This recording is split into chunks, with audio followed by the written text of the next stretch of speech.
Good afternoon, everyone. I would like to remind everyone that our meetings are web streamed and televised. For those in attendance, I would ask that you ensure your phones are on silent mode. I call to order this council meeting. The agenda is before you. Are there any changes to the agenda? I do have one myself that maybe it might be prudent to start with. I think it would make sense to first hear from in regards to Hastings Drive, first hear from our county solicitor, which would be 7A, number 1, the verbal update from the county solicitor regarding the matters of litigation. Actually, pardon me, Mr. Andy, I didn't see that you had added the motion here, and you have the motion on 13. Through you, the way we will deal with it, it's best to deal with the items all together, just so that it's condensed and people I was going to move the deputations actually to later because I was thinking that was you were keeping it in that spot. Oh, no, I thought that we'd try to deal with them all at 5:30 Okay. if that's possible. That would be perfect.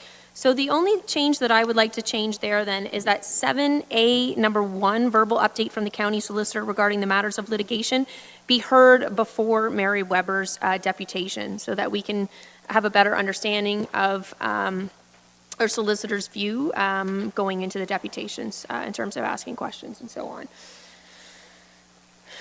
Is there anything further?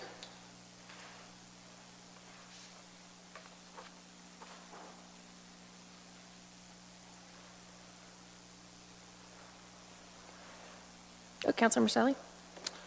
Thank you, Madam Mayor. With regard to a change to the agenda, I'm made aware that there were 3 requests for deputations today that were submitted to the clerk's office. But, however, because of a procedural bylaw, these individuals who are currently involved in litigation were denied because they're in litigation with the county. They were denied. So now, just for all the councillors' information and everyone present, I want to make it clear that these individuals would be prejudiced by presenting today because Norfolk County could use their statements that they made today in court. To facilitate the proceedings and rather than have all of these individuals present, I would like to make a motion to waive the rules of procedural bylaw and allow just one of those people to present, Mr. Stephen Cork, to present collectively on behalf of the others. Thank you, Councillor Michelli. Do I have a seconder for Councillor Michelli's motion? Councillor Martin? Any discussion? Councillor Taylor? Thank you, Madam Mayor. Would it be worth hearing our county solicitor's opinion on having them come forward and speak, or does anyone else think we should?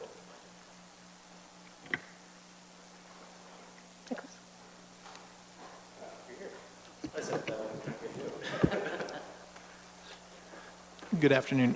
So Mr. Cork is not the subject of litigation, so I think it would be fine to hear from him. Sorry. If it clarifies it, Mr. Cork submitted a late deputation request, but he did identify to me that he did anticipate to speak on 2 people's properties, I think Ms. Bodie and Ms. Jerome, who are in litigation against us, so there is that. So it's difficult to answer without being able to predict what might be said. My preference is always that the deputations that involve litigation generally are denied for both the purpose that Councilor Michelli indicated, which is in case the deputations say something that they later regret, and then also because there's ongoing matters before the courts. Similarly, in terms of councillor statements back to the deputations, theoretically those can also be relied upon in court. Again, I can't predict what any of you will say, which if the deputations wanted to rely on those statements in court, you would then likely be summoned to court to testify what it was you were said here today. But beyond that, because I don't know any specifics, I don't object to any specific issue they would like to raise in sort of the overall public context, but as it relates squarely to the litigation, those would be my general concerns. So, Nicholas, if I could just ask a question. It would be fair to say, though, however, it would be the individuals that presented in the context of litigation that would be prejudiced, and in fact not Norfolk County, because it would be their statements that Norfolk County could rely upon in court to be used against them. And there would be no statements on our behalf that would be affected.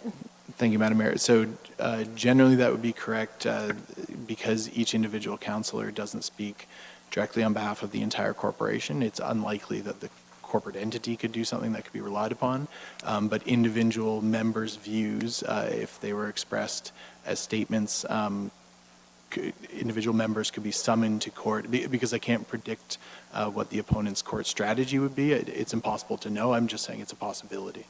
Thanks. So I have some knowledge of Mr. Cork's presentation, and I think it would be very worthwhile for council to see the video actually that he's made, which includes past proceedings of this council. And so it would provide some context to what has happened leading up to the point that we're at today. I saw Councillor Martin's hand and then Councillor Michelli. Thank you, Mayor Chop. Through you to Nicholas, would we not be able to just listen to the deputation and not provide any direct comments to that individual if we so chose, and we'd still be able to hear the presentation? Yes, I believe that's correct, yeah. Councillor Michelli? Thank you, Madam Mayor. Councillor Martin asked the question I was going to. Okay, thank you. Councillor Huffman? Thank you, Mayor Chop. So I just wanted to clarify Councillor Martin's question. So would that mean that we're not permitted to ask questions of the deputation? I would not take that to mean that. No, that's not what I meant. Okay, perfect. Thank you. So, of course, because this is a motion waiving the rules of procedural order, as you know, we need a supermajority to be able to carry that through. So, all those in favor? And that's carried. Okay, so first I have a motion moved by Councillor Geisen, seconded by Councillor Rabbits, that the agenda be approved as amended. All those in favor? That's carried. Are there any declarations of pecuniary interest? Seeing none, today we're going to begin with a presentation on our legislative requirements around the provision of safe water. I'm told this is usually a 3-hour training session, so we appreciate that the trainer from the Walkerton Water Center will be trying to rush through some of this material with us. Ms. Davis, could you please introduce Mr. Moore to lead us through the training? Through you, Mayor. Larry Moore, if you want to please take the stand there and we can proceed with the training. Thank you very much. Congratulations on all of you for last October's election. Your commitment to public service is always noted. That's great. I'm not sure if there's some new councillors or whether you're all seasoned, but in any case, an election is an election. So I'll just introduce myself quickly. As was mentioned, I am going to be putting the pedal to the metal pretty good today to give you, I think, the essential elements of this training. I've been thinking about what we can, go through a little bit more quickly. So, just to introduce myself, as Stephanie mentioned, I'm Larry Moore, or Lawrence Moore. My mother, of course, calls me Lawrence Moore, but I usually go by Larry Moore. I've done lots of jobs, but a couple of jobs might be relevant for this discussion. One of them was I was a regional director for the regional director for the Ministry of the Environment when it was still just the plain old Ministry of the Environment down in London, Ontario. Now this was pre the Walkerton water crisis, but I was there, so I do kind of have an understanding of how the regulator actually deals with the regulatory requirements and people that are outside of those regulatory requirements. The other thing that, again, is somewhat relevant, I hope, is, again, this training is from the Walkerton Clean Water Center.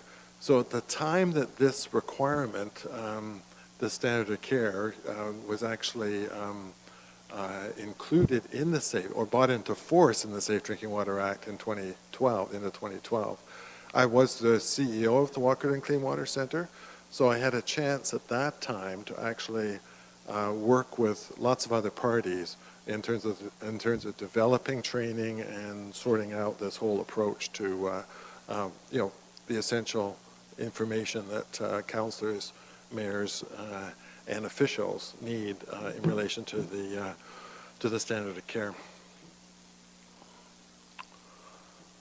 So you've got in front of you all the slides that I'm going to be using. Of course, you're free to keep these. You may or may not want to refer to them going forward, but they may be useful. It also says you're getting a guidebook from the ministry. You're actually, unfortunately, not getting that guidebook. You do have a single page, that single page with the blue printing on it. That's a page from the guide that actually has the complete wording of Section 19, the relevant section we're going to be talking about today. So that's there. Now, what the ministry is doing is that they're actually revising the current guide. The revised version should be available soon, but it may only be available online. Now, you have a card in terms of accessing that online. It is usually, pretty useful. So what we're going to talk about, the first section, the introduction, is going to talk about a lot of things, including Section 19. So when we get through that so-called introduction, we're going to be well along the way in terms of you kind of having a good grip on this. Then the next sections are mainly around, okay, what does this actually mean? What kind of makes sense when you're thinking about this? What kind of things should you be thinking about when you're making decisions about, I guess, the 5 water systems that you run in Norfolk here? The case studies, I think, are the most interesting thing, so we'll try to get to those, make sure we have enough time to actually cover those reasonably well. And they cover, some pretty famous or infamous water tragedies, although the Stratford one, as you'll see, is a good news story. And then a little bit at the end just to wrap it up. And of course, since this is face-to-face training, or face-to-face discussion or whatever, your comments or questions, if I'm running along and you think, well, gee, that doesn't make sense to me, by all means, ask questions. So, the next slide is, to me, is kind of an obvious one about how vital it is to your communities.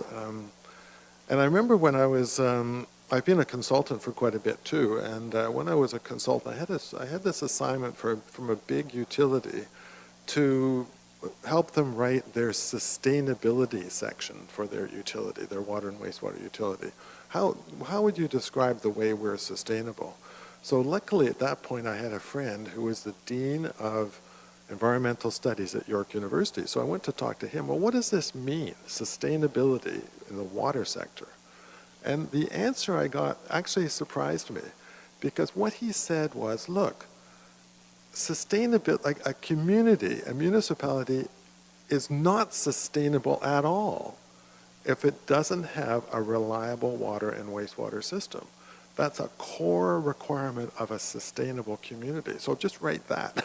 So I did, but it's kind of a good thing to think about. People have to have trust in their water system, and they have to be absolutely confident that they and their families, and of course their businesses, are getting the water that they need. I know there's a couple of things here that we're going to touch on several times in terms of 3 things to remember. The first one is simply, okay, this was actually a requirement. It's actually a requirement in the Safe Drinking Water Act. Now, looking at that date for the Safe Drinking Water Act, 2002, can anyone tell me why the relevance of that date, 2002?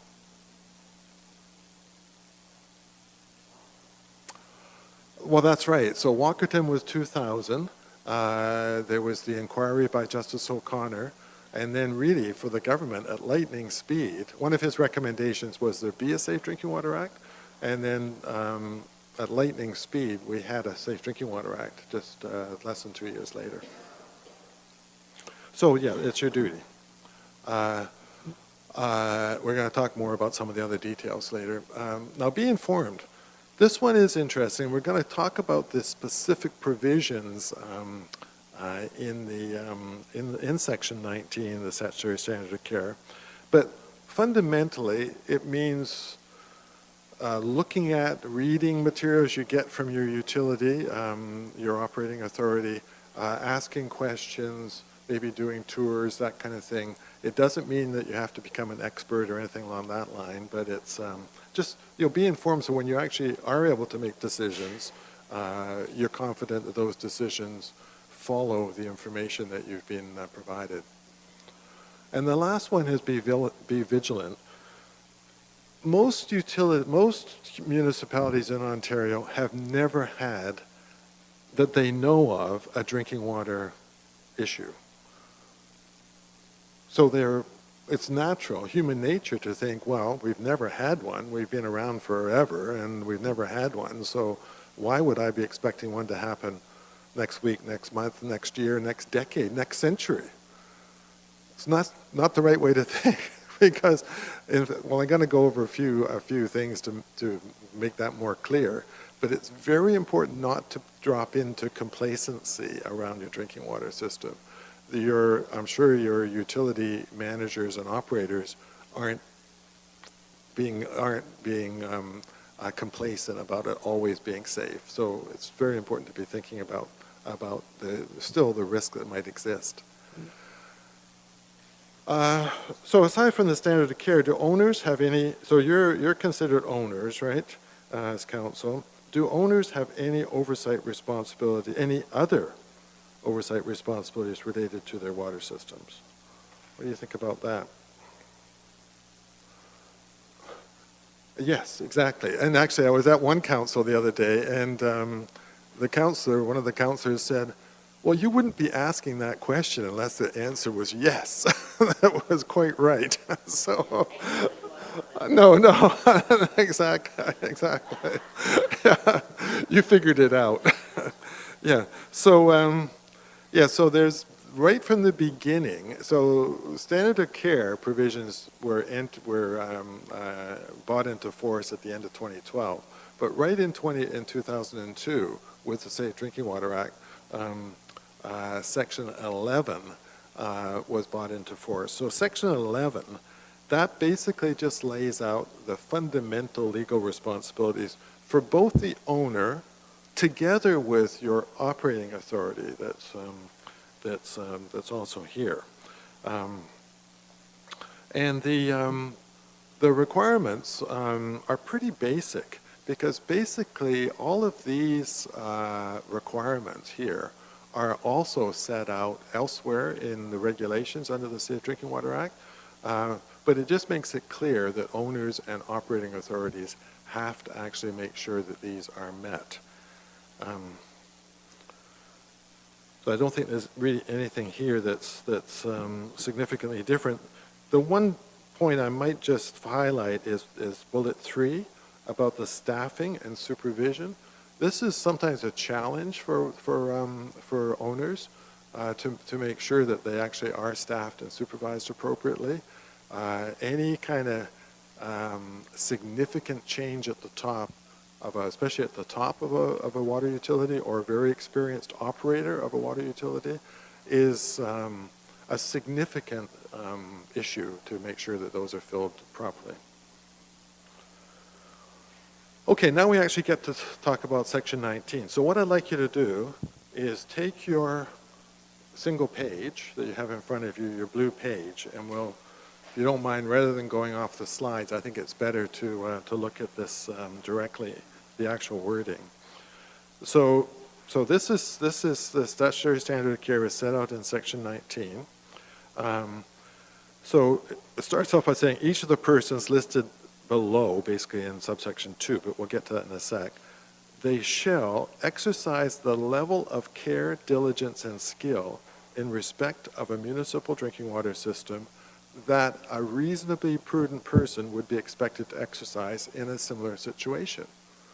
Are you all reasonably prudent people? I suspect you are, or you wouldn't be running for council. You wouldn't, or at least you wouldn't be elected as mayor or councillor either. So this really means that the bar is not set at some impossibly high level about having all this expertise, somehow getting the word from above that this is the right answer. It's set at the level where, okay, you've got a lot of information that is in front of you. You're making a decision that a reasonably prudent person would make related to that request. So, for example, you have a capital request coming in from your operating authority. So you may say, okay, where's the evidence? And maybe they'll have an engineering report. Maybe they'll have some other like a condition report on the equipment. You might ask them, well, how important is this for safe drinking water? They'll give you an answer to that. And you may then decide, okay, like if they say, well, it could fail in 10 years and we've got to put it on the list. Well, that's fine. You can say, okay, we'll fund that in the future. If they say this is urgent, if that fails, we won't be able to provide safe water to the town it might be interrupted for weeks. You're probably more likely going to say, well, it's reasonably prudent to allocate that money right now, just as a rough example. And the next piece is very straightforward. Act honestly, competently, and with integrity with a view to ensuring the protection and safety of the users of the municipal drinking water system. My sense, I did have a look at one lonely night in a hotel room when I was going on doing some of this training.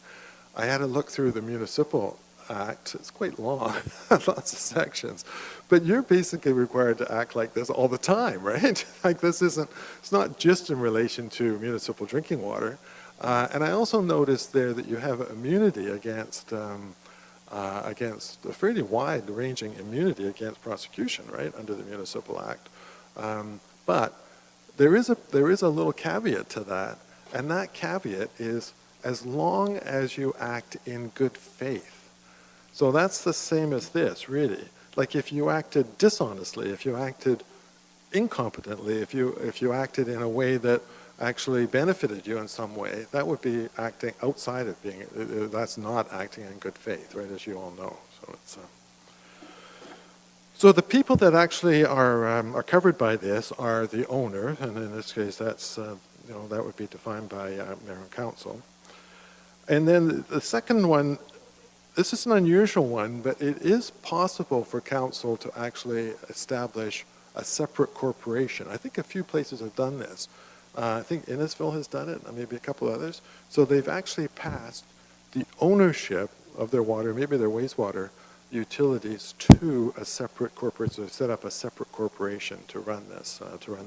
So that is a possibility. It's not a common thing. And the third thing is, and then under the situation where the system is owned by a municipality, every person of the operating authority who has decision-making responsibility would be caught. So the operating authority, it doesn't really matter here whether the operating authority is a municipal operating authority or a third-party operating authority. It's the same in terms of the way this works. There's actually like a little wall that has to be built between the owner and the operating authority. So you have to define, okay, everyone on that side of the wall is on the owner's side, everyone on this side of the wall is on the operating authority side. So with going down, we're going to talk about offenses in a second. Subsection 4 is about an offense. And then the subsection 5 is another important one. A person shall not be considered to have failed to carry out a duty described above in any circumstances in which the person relies in good faith on a report of an expert. So again, you're not required to be an expert. You can rely on reports, whatever, of an expert. You don't have to go and get a second opinion or anything, unless you really think it's not right. But normally that report would stand up. And we already talked about this, and we talked, enforcement. So enforcement. Okay, so enforcement, there's been no enforcement yet, no enforcement action yet. I can't guarantee this, but I just in my experience, I would think there'd be two things that might draw enforcement action that might draw an investigation to your utility. The first one would be if something really serious went wrong. For sure, under those circumstances, the ministry would come in, they would investigate and figure out what's going on, and that investigation, especially if it somehow seemed to relate to a decision by council or an overall approach by council, then they might want to investigate council decisions and all that kind of thing. The second thing that could draw the attention would be if there ever was a situation, and you'll see this in the North Battleford case study, where council consistently refused to support both the water and the wastewater utility to meet their capital needs, consistently. And so they're actually, the staff there made, complained to the regulator, all that kind of thing. So something like that, if it ever got to that point, it's possible that the ministry might come in and do an investigation. Okay, so that's section 19. At one level we can say, okay, we're done and dusted, right? We're good. But I'm just going to go through quickly some of these things that may be helpful on this. So we're going to talk now, this is something we do with operators quite a bit. We talk about the multi-barrier approach. So out there, so another way of thinking of the multi-barrier approach is a source-to-tap approach, as you'll see on the slide here. So it sort of goes right through from the source water to the tap. So a big thing in this is the source water protection activities. Has anyone by any chance been involved in source water protection activities here in Norfolk? Like with the Conservation Authority or anything like that? But there are now oh, sorry. Oh, we got a hand up? Oh, okay. Okay, so if you want any more information, you can go there. But the good thing is on this is that for every well and for every surface water intake, there is a protection zone around those sources of municipal drinking water. This is new. Like, this is really good news, I think. So we can be much more confident going forward that our source water will be protected.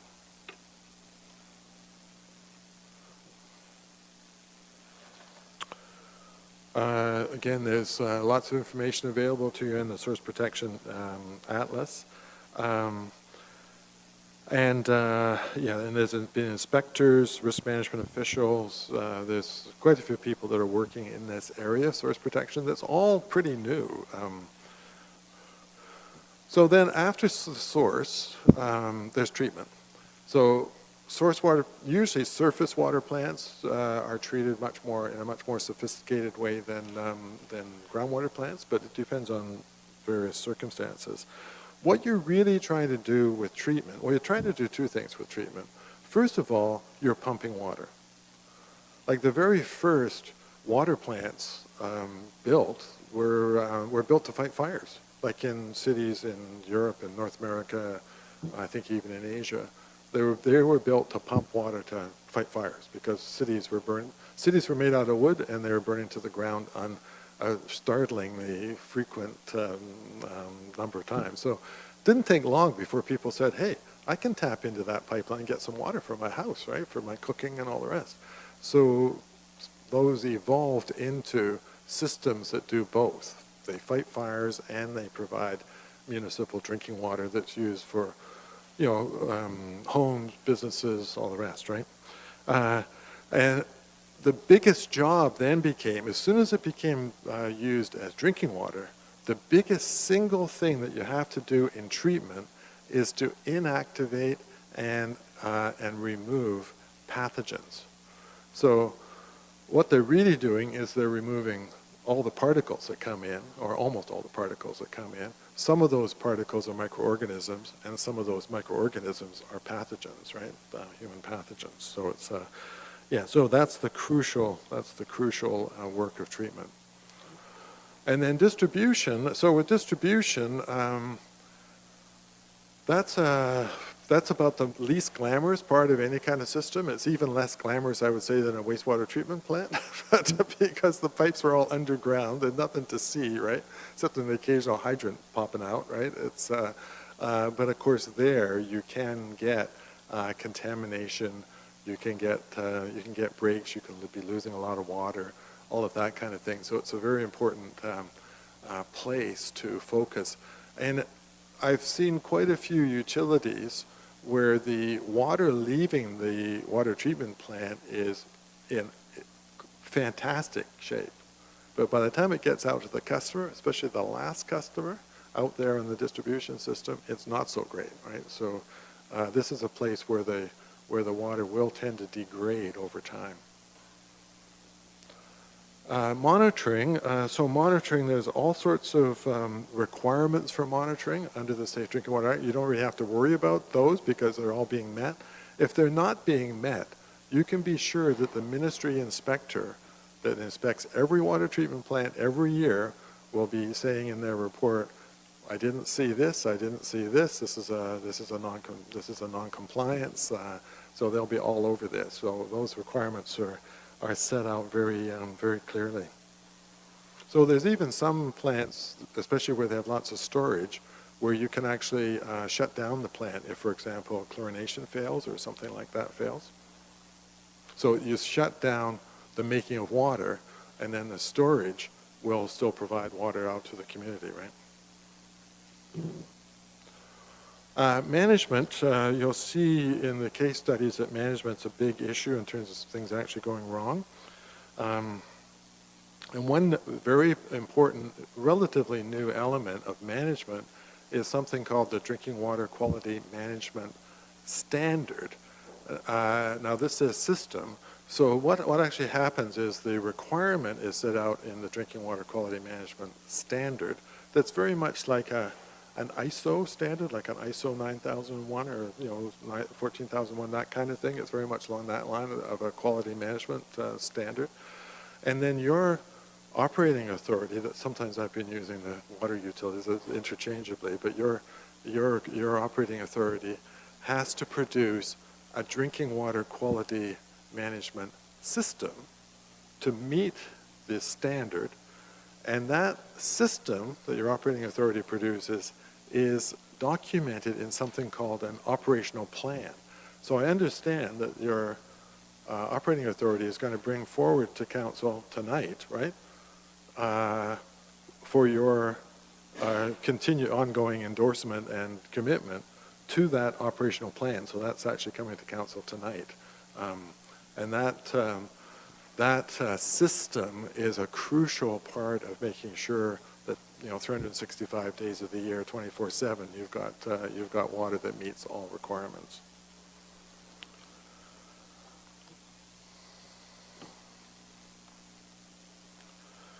And one of the big ones, and you'll see this, is there may be in the work that they're doing, they may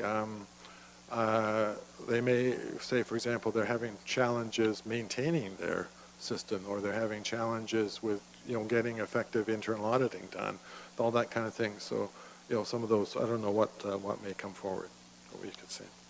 But the resources issue is always a key one for the owner.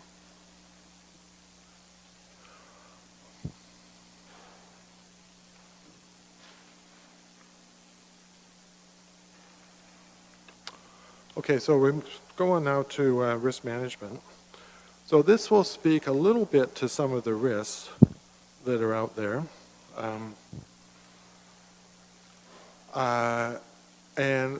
the actions that you can take to actually reduce those risks. So the way this is typically set out, so again, this is back to that same thing, that operational plan.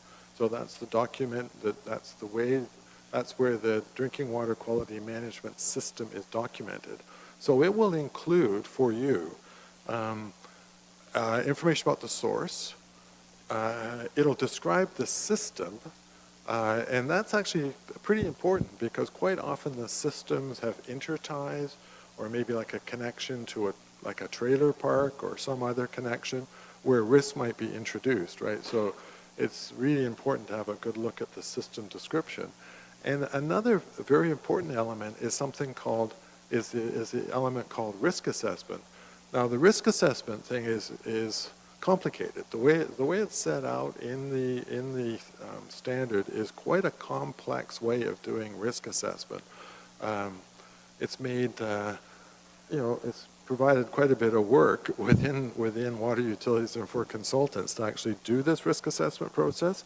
But the good thing for council is that when you get that completed risk assessment done, it's very helpful, I think, for you to actually see the outcome of that risk assessment exercise. So the next slide talks about safe drinking water. And I've used that term a little bit this afternoon. But what I would really suggest to the operating authority and to council too when you're communicating about your drinking water supply is don't say your drinking water is safe. Don't say that. You don't know that. You know that you're drinking, for example, you know that your drinking water meets or betters every regulatory requirement because you've been testing it, right? You know that. But that's not the same as saying your drinking water is safe. So, for example, if you have some people in town with very suppressed immune systems, your water that you're producing and providing to your customers may not be safe for those customers. It'll be safe for almost everyone. Anyone with a decent immune system, it's totally safe. But the drinking water we provide across the province is not sterile, right? It's good water, it's great water, fine for all of us, I'm assuming. But yeah, using that term. So for example, you'll see when we get to the Flint case study, there were people, like officials from the government, I used to be one of those guys, who were telling the population of Flint, this water is safe, and if anyone tells you otherwise, they're full of it. That's what those officials were saying. You never want to be one of those officials saying that, right? When there's any doubt. All you can say is we're testing this rigorously, and it's meeting every standard. Or if it's not meeting the standard, or you can say, well, look, it's meeting everything except the lead standard, or it's meeting everything except this, right? So, yeah, it's thin ice when you get out onto that. So, okay, this next question. This one's a little bit less obvious. Has the drinking water in my municipality ever made anyone sick?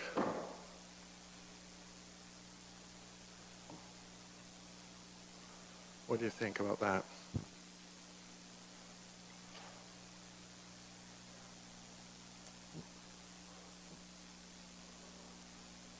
Sorry? Hopefully not. But I think probably the best answer is I don't know. Because you don't know, right? Like, you know that people in your municipality have gastroenteritis from time to time. Actually, just a few weeks ago, I had a nice bout of Norwalk virus. It wasn't very pleasant. But yeah, it wasn't from drinking water. At least I was 99% sure it wasn't from drinking water. But you don't really know.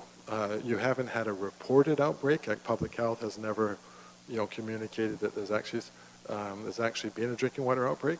But the fact is that so person-to-person contact, like Norwalk and all that kind of thing, that's very common.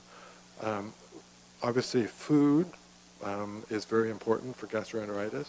But I think the Public Health Agency of Canada, last time I think I saw an estimate, about 80,000 cases of waterborne illness occur across Canada, most of which are never reported. So this is just based on epidemiological evidence.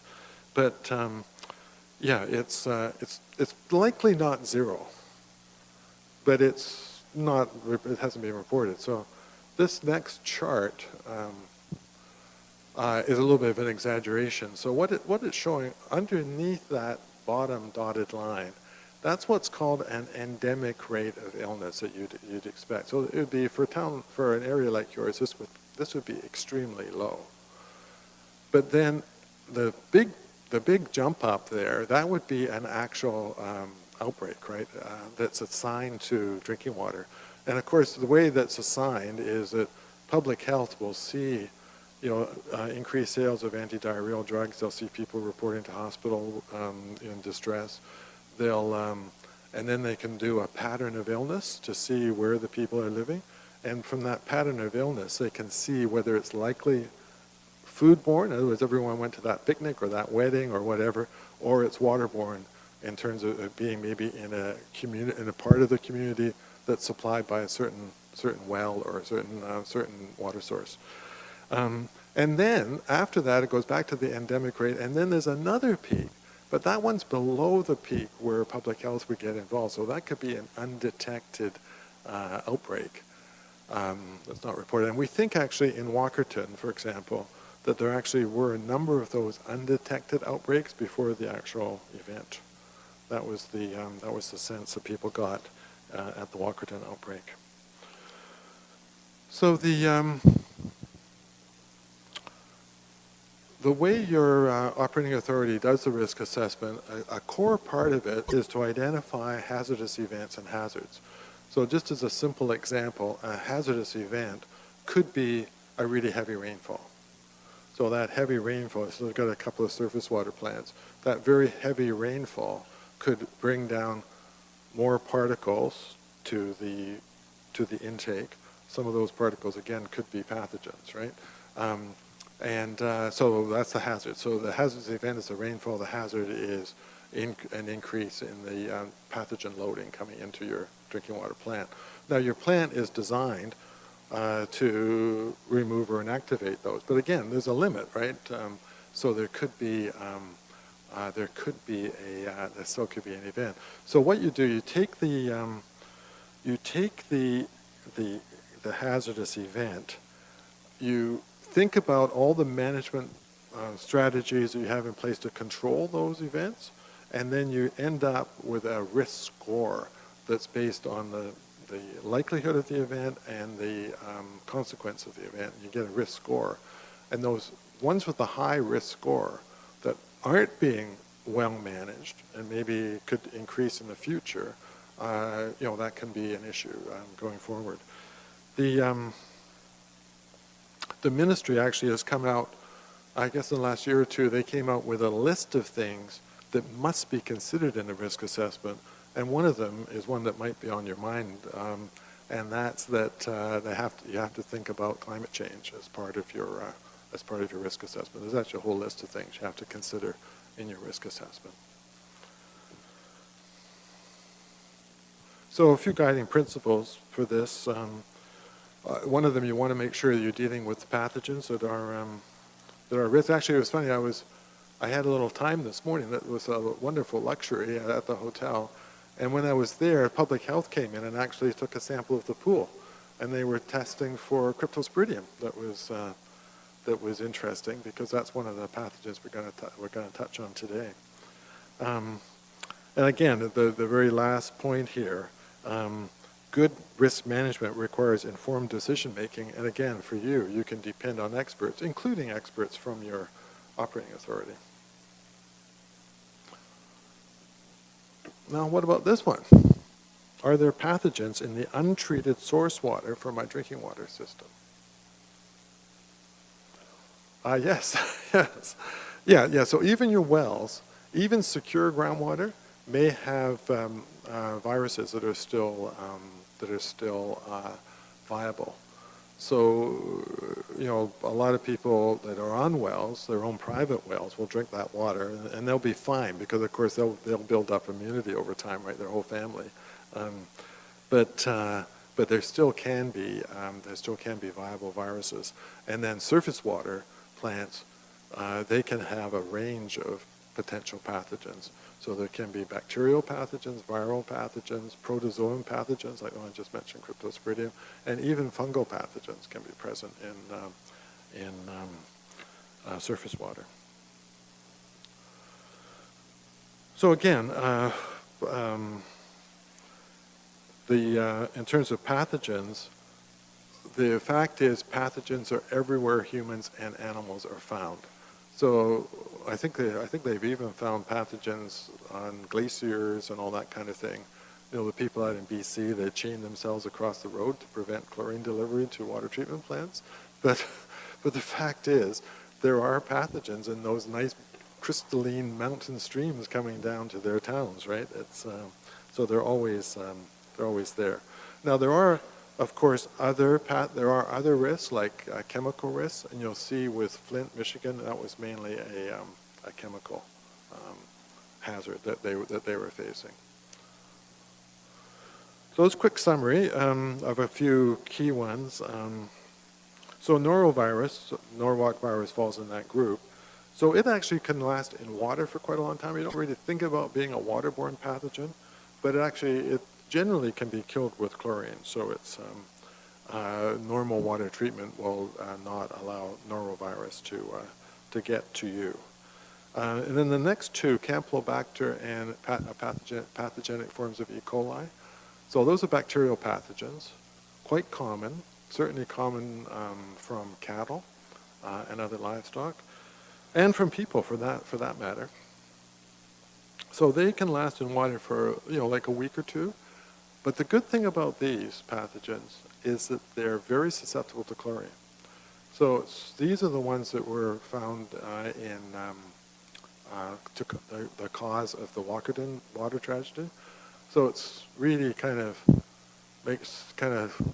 gives you a bit of a tug on your heart to think that so much of that tragedy could have been prevented if just chlorine had been effectively applied to that drinking water system to kill these bacteria, right? The next two, though, they're harder. So Giardia and Cryptosporidium, so those are protozoan pathogens. They form spores. Well, actually, I guess they're called oocysts, but they're like a spore. So they last, especially Cryptosporidium, a long time in water. Like you're talking months here in water. They'll be still able to be viable, and they basically aren't touched by chlorine, especially Cryptosporidium. Giardia a bit less so, but so it makes it a really kind of a tough one. You have to really be planning and thinking about that. Pools and water parks are common sources here, but if you measure the output of a sewage treatment plant or river, you'll find these protozoan pathogens. So some of the lesser risks, as I mentioned, there can be high levels of these chemicals. Arsenic's here, lead is here. Going to touch on the Flint study. There's lots of the province has lists of chemicals, including pesticides and radionuclides and a whole range of things in the Ontario drinking water standard. No, that's not quality standard, that's just a standard. So there'll be a list of chemicals there, and they all have a maximum acceptable concentration. And of course you have to meet those regulations. But the good news here, now this is actually sort of a lesson, I think. In that list, the very beginning of that list, there's a very clear statement, and it says that, look, if you find one of these things, or a bunch of these things, above that maximum acceptable concentration, your duty is not right away start working to reduce it. That's not your duty initially. Your first duty is to report it. If you report it, basically you have a shield then against any kind of action. So I think it's a really important lesson. It's a lesson for operators too, because operators, if there's any kind of an adverse water quality incident, their first duty also is to report it. The ministry needs to know. Public health needs to know. People need to know so they can swing into action and help, right? Because what could you do if all of a sudden you started to get some unusual chemical, right, coming into your water system, right? You may have no way of controlling that. So you need to let people know. Public health may want to put out some sort of an advisory to the population. Say sodium's too high and you've got a bunch of people in the community that you know are on sodium-reduced diets. You might want to let them know, right, that the sodium in your water supply is high, right?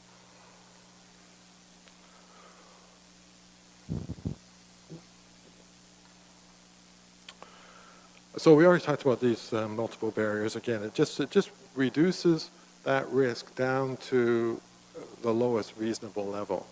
It never gets reduced to zero, though. Never. You can never get these risks down to zero. You can get them down to a situation where, for example, cryptosporidium, that you're removing 99.999% of every cryptosporidium, all the population of cryptosporidium getting into your treatment system. But that's not exactly the same as 100. And some pathogens actually are able to make you sick with a very low dose. Like most pathogens, like most of the ones that we're familiar with, like bacterial pathogens, usually you have to have a pretty good dose to actually get sick from them. But some of these protozoan pathogens, you can get sick just with a very few individual organisms entering your system. So yeah, you can't get it down to zero, but you can get it down close. The closer you can get, the better. So again, you'll see in your operational plan the efforts that your operating authority is taking to reduce these risks. Change. So we just talked about extreme rainfall under as a risk. So yeah, that's extreme weather is significant. A big change in your staffing can be a risk. A significant change of equipment, a significant change of chemicals. All of these are crucially important. And of course, operators are like gold dust in a way. Like if you have operators who are able to identify changing conditions and adapt to those changing conditions, do testing, adjust chemicals, sound the alarm when the alarm needs to when the alarm needs to be changed, own up to any errors that they make. These are very important characteristics for operators. Yeah, so I guess the third bullet point here is competent, well-informed, and dedicated staff for their best insurance. I think that's kind of almost an understatement one. And of course, the next one is all about admitting failure. You really need people who step up and say, look, I couldn't get that sample done. We got a report that we didn't get that sample done. There's actually been municipalities who have been charged and convicted for not taking one sample because it wasn't reported right away that sample couldn't be taken. Like maybe on a day like this, someone's out there, they can't get to that sample point, right? They just can't get to it. Well, you report that, especially if you can't get it done within the allowed sampling schedule. But if you just, like either don't take that sample or somehow fake taking that sample and you get caught, that's when you can really have the book thrown at you.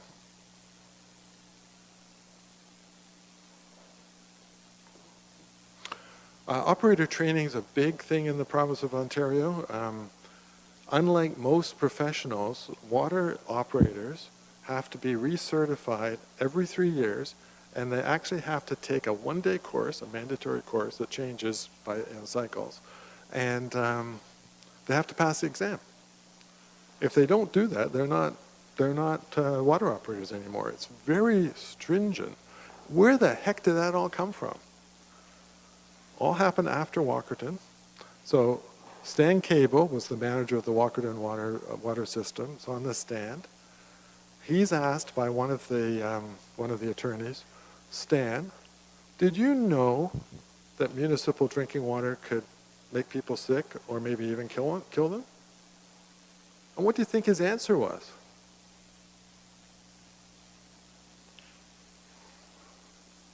What was his answer?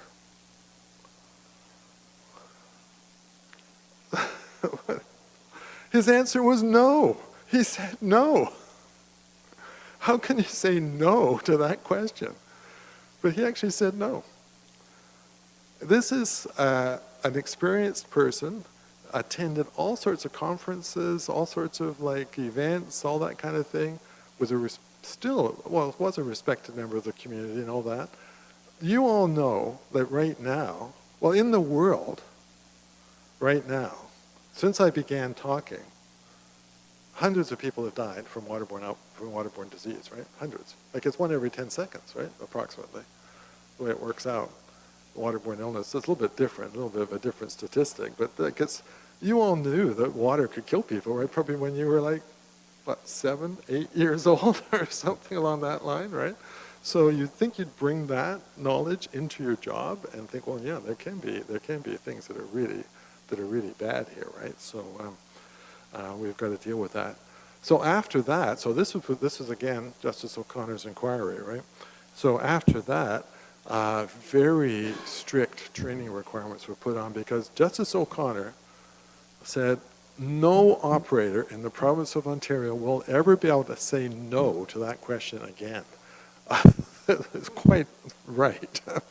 But now, yeah, the operators are really put through the ringer every 3 years.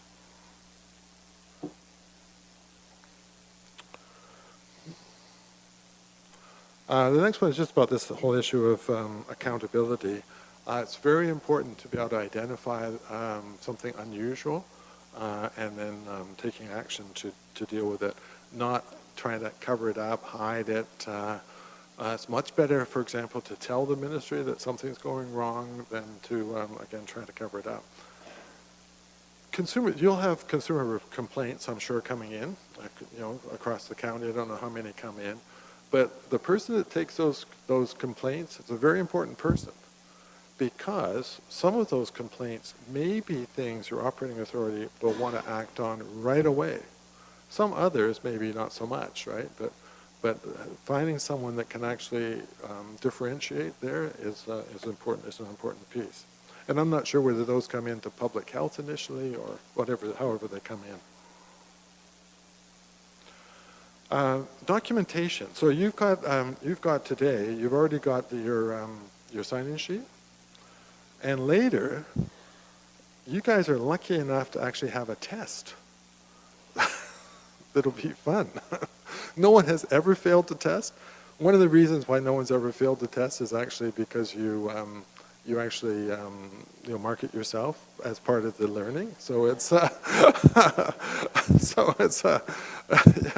But it's intentionally done that way because I think actually it does reinforce the learning doing it that way because we'll take it up together and make sure that we're all on the same page. That's the whole point of the test because of course you get a certificate just by attending too if you wanted to, but it's better to do the test. But the reason for that documentation, so I'm going to take that back, that sign-in sheet, those tests, that will be documentation that you've taken this training, right? The only thing that really counts at any kind of an investigation is documentation. So you want to have those reports from your operating authority. You want to have those engineering reports. You want to have a record of the council's discussions and decisions, right? Like those would be if in the unusual event you actually have an investigation, it's documentation that's crucial. I don't know about you, but when I try to recall events, I tend to paint myself in a slightly rosier way than the actual events, right? So documentation is what really counts. And again, you have to have management that supports operations and supports this whole notion of people being able to step up and admit mistakes and be open and sort of really understand how they should relate back and forth with their regulator.